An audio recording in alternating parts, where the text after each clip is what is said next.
Larry. Yes, Andrew. This is Larry Robertson of Aon Invent, and I'm Andrew Bogie of All Product Design. And we're going to talk a little bit about a situation that we see with inventors. It seems there's confusion for the typical inventor about how to make the next step with their invention. They've had the idea, and now they want to try and take this to market. It seems there's two models that people go by. The most popular model is the model whereby they throw all their resources at this in the intent of trying to get this to market, and the other option is using a company such as Aon Invent to assist them. And there's an analogy that we've used several times, and we just wanted to put this on video, but that analogy would go something like this. Hey Larry. Andrew.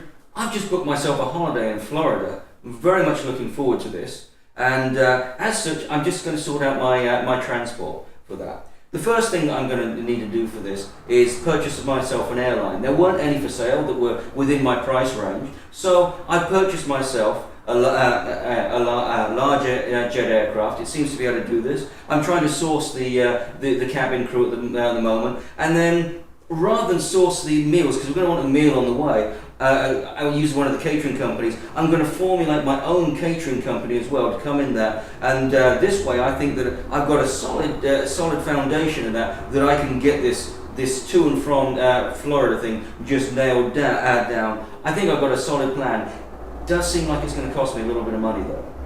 And that is exactly the scenario that we see on a daily basis when an inventor who simply needs to get from point A to point B, chooses to build their own airline, attempts to incur the expense and the risk of building their own airline, taking on disciplines that they may not necessarily have, and in order to get from point A to point B. What are the things that are entailed to getting a product to market? First of all, in their mind, and maybe some of the things that they hadn't thought of, first of all, they've got their idea, then they're going to go to engineering CAD, design, to prototype that item, and then they're going to go and get with the factory. They're going to need tooling for that. And tooling is it can be done cost effectively, or depending on the process, but very often numbers of above $100,000 and beyond are not unheard of, or in fact quite a normal way of going.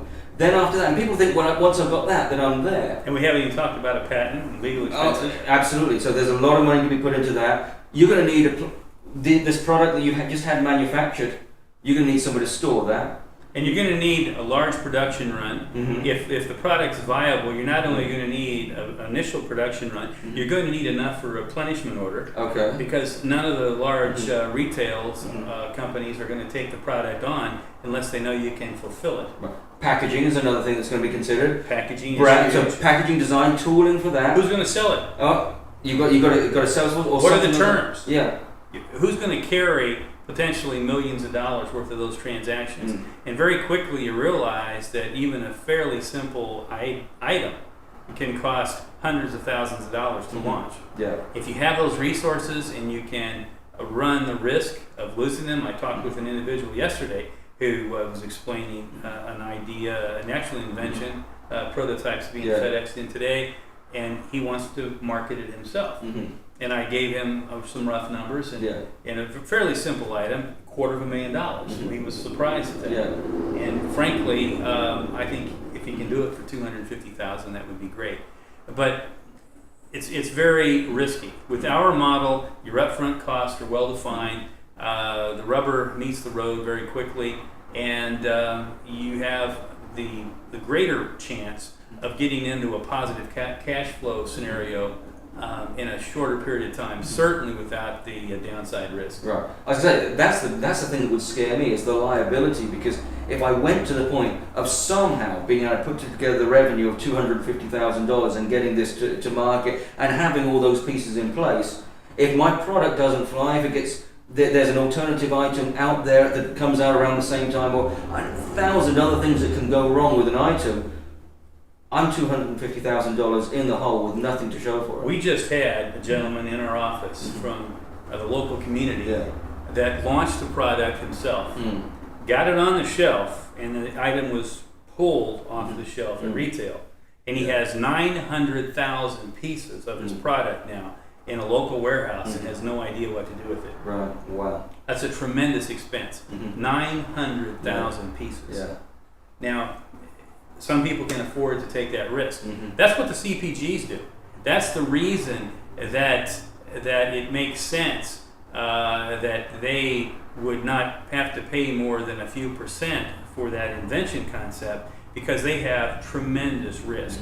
The opportunity, though, is significant. We're going to help sort out the inventions so we can pick the better ones, and then point out along the way, especially for the paid evaluations, exactly what the flaws are, and give you some tips on how to turn your next concept into a great invention. Thanks for watching. We appreciate the following that we're getting on both Facebook, LinkedIn, and the cards and emails and letters, actually. Also, we appreciate that very much. Thank you.